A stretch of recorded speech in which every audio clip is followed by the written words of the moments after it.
Body shaming. Nimaga O'zbekistonda body shaming juda avjiga olgan? Yaqinda Reelsga ko'zim tushdi. Body shaming avvalambor bu sizga berilgan badanni kim uchundir yoqmagan tarafini etib uni kamsitish. To есть body shaming degani uyaltirish. Nega O'zbekistonda shunaqa avjiga olganki, odamlar o'ziga odamlarni oqligiga, qoraligiga, semizligiga, ozg'inligiga yana nima topmasa ko'zi boshqacha, labi слишком ingichka, xunuvsan deb aytiladi. Bitta Reelsga ko'zim tushdi. Bitta qiz, sal to'lachidan kelgan qiz, tor kiyim kiygan va juda zo'r mashinani reklamasini qilyapti-da. Вот реально aqlli mashina, zo'r texnический tarafdan umniy mashina. Kommentariyaga kirsanglar, 4000 ta kommentariya ichida 90% erkaklar, ayollar ham bor. Uni ko'rinishiga, uni borligicha boriga unga so'kib, haqoratlab, xullas badaniga komment yozishganda. U qiz mashina reklama qilyapti odamlar. Nima bu, men tushunmadim.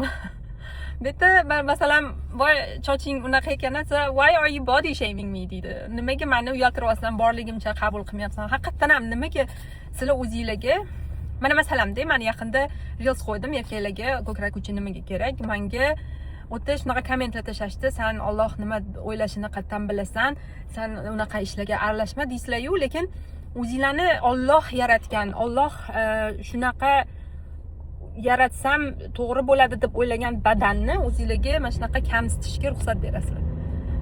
Nima qilibdi u sal semiz bo'lsa, nima qilibdi u ko'zi sal boshqacha, nima qilibdi u badani sal cho'mliroq bo'lsa, nima qilibdi? Hammamiz bitta loydan yasalganmiz avvalambor. Keyin yasovchimiz, ya'ni yaratguvchimiz bitta.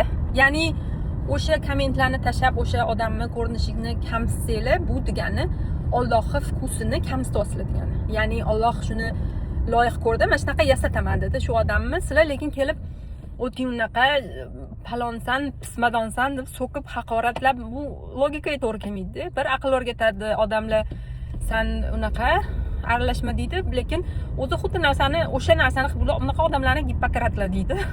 Aslida hammamiz какой-то степени Gippokratmiz, lekin rostdan ham odamlarni kuni bitta reklama ko'rdim. Kichkina bola yonida ayol oq tanali magazinda bir narsa olishyapti va yonida bitta qora ayol bola onasini turtib qara deyapti. Onasi hozir xavotirlanyapti, u qoraligiga hozir bir nima desa hozir janjal boshlanadi deydi-yu, lekin bolaga kadr tushyapti. Chiroyli-a deyapti onasiga. Bu degani tarbiyani to'g'ri berildi degani. Ya'ni oqmisan, qoramisan, semizmisan, ozg'inmisan, piskamisan, yo choching kammi, ko'pmi, baribir u odamni boricha yaralgani. Ya'ni o'sha narsani boricha qabul qilish kerak deb o'rgatish kerak. Bu narsa, naverное, hozirgi pokoleniyaga yotadi. Ya'ni уже eski pokoleniya buni tuzata olmaydi, chunki men odam o'zgarishiga ishonmayman. Odam faqat o'sha aynan situatsiyani qanaqa o'zini tutishni o'rganadi. Ya'ni keyingi safar o'sha situatsiya sodir bo'lsa, u boshqacha o'zini tutadi, lekin buni ko'p odamlar voy o'zgaribsan-a deydi. Lekin bu noto'g'ri. Odam o'zgarmaydi. Odam просто o'sha situatsiyaga o'zini boshqacha qo'yib beradi. O'shani men aytmoqchi bo'lganim, hozirgi взрослый pokoleniyani o'zgartirib bo'lmaydi, lekin mana yana yangi kelinchaklar, yangi onalar, kelin demayman, lekin yangi onalar o'g'linglarga chiroyli tarbiya bersanglar, shu narsani uzasizlar. Ya'ni o'g'linglarga hozirdan semiz qizmi, ozg'in qizmi, hammasini bitta bir xil qabul qilish. Bu qizlarga emas faqat, erkaklarga ham taalluqli narsa. Bu semizmi, boshqami, o'sha narsani oddiy qabul qilishni o'rgatishinglar kerak-da. Ko'plar aytadi, va mana masalan men erim anaqali Yevropaliga teggansana zo'ra, ularning fikrlashi boshqacha deyishadi, lekin bu narsani biz ham qila olamiz. Ya'ni O'zbekistonda ham shu narsani kiritinglar. Ya'ni o'sha o'g'li bor onalar hozirdan o'g'linglarga mana shu narsa oddiy narsa, sen bu odamni borligicha qabul qilishing kerak deb to'g'ri tarbiya bersanglar, balki bizani ham kelajakda O'zbekistondagi erkaklar bu narsani normal holat deb qabul qiladi. Ya'ni aytaman, bu hamma erkaklarga emas, bu o'sha o'ziga shu qizlarni yo boshqa odamlarni ko'rinishiga o'ziga mana shu haqoratli so'z tashlashga позволять qiladigan odamlarga tamom. U faqat erkaklar emas, bu ayollar ham, напримерda. Shuning uchun ham bu yerda odamlar bemalol yuradi. Shuning uchun ham bu yerda pijama kiyib magazinga chiqib kelsangiz ham hech kim indamaydi. Sizda qanaqadir magazinga axlat tashlash uchun bo'yanib chiqadimi O'zbekistonda? Ana kuni bitta reels qo'ydim, yana bir tarqab ketdi-yu, senga o'ylanaman nimaga desa, chunki chiroylisan, siz boymisiz desa, yo'q desa, men nima deydi, urod kuylamayman desa, o'shani reels qo'ydim, tagiga 2-3 ta komment keldi-da, chiroyli emassiz, o'xshamabdi, yo'q, urodga, bir bola deb tashlashganda. O'zbekistonda standarti bu, ya'ni juda ham ko'p bo'yanish, juda ham chiroyli kiyinish.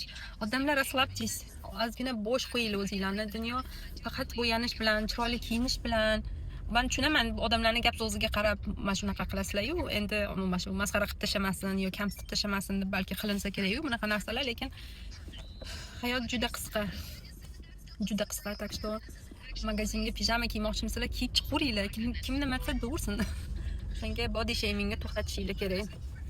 Body shaming bu juda ham odamni o'zidan olinadigan mana shu уверенности, samoуверенность, o'ziga bo'lgan ishonchini mana shunaqa ustidan ko'chib. Bizlar oldin qanaqa edi? Ruscha sal не то gapirib yuborsa maktabda, bitta so'zni не то sal ruscha gapirib yuborsa, butun sinf kulamidi. O'shanday narsa bu odamdagi ruschada gapirishga qilayotgan harakatini so'ndiradi.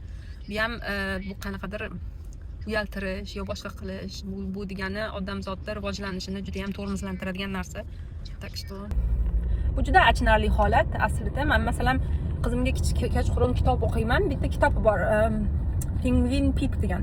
Xullas, u pingvinni qanotlari uzun bo'ladi va hamma pingvinlar uni anaqasida, qabilasidagi, qabila deydimi, nima deydi? O'sha pingvinlar uni chiqishtirmaydi, chiqarib yuboradi. Ya'ni aytadi bittasi, "Sen bolalarimiz qo'rqitib yuborasan bunaqa qanotlaring bilan ket" deydi. Qarashaman desa, "Yo'q" deb haydashadi. Butun xalq haydaydi. Va u qishchi bitta o'zi, bilasizlar, pingvinlar yonma-yon o'tirib bir-birini isitib qishni o'tkazishadi va bu pingvin bechara qishini bitta o'zi g'or tepasida va bahor kelganda endi tushaman desa pastga morskoy kot, o'zbekchasini bilmayman, o'sha yeydi pingvinlarni, ko'rib qoladi o'shalarni uni haqorat qilgan pingvinlarni qutqarish uchun o'zini pastga tashlaydi. Ko'ribdiki, o'sha qanotlari bilan uchishni biladi va o'sha uchganishi bilan o'sha morskoy kotni qo'rqitib yuboradi va qolgan pingvinlarni qutqaradi. O'sha hikoyaning oxiri qabilasining eng qarisi chiqib aytadiki, biz senga juda ham nohaq bo'ldik. Ya'ni hammamiz har xilmiz, hammamiz masalan qara deydi, meni qornim katta deydi, keyin chiqadi meni oyog'im kichkina deydi, meni tumshug'im kichkina, lekin hammamiz pingvinmiz-ku deydi. Shu kichkina bolalarni hozir o'qitilayotgan, hozirgi zamonga o'qitilayotgan kitoblari mana shunaqa yo'nalishda bo'lish kerak deb o'ylayman va O'zbekistonda ham shu narsani hozir to'g'ri olmasa ham, lekin shu yangi onalar, o'g'li bor onalar shu narsani, shu vazifani o'z bo'yniga olish kerak deb o'ylayman.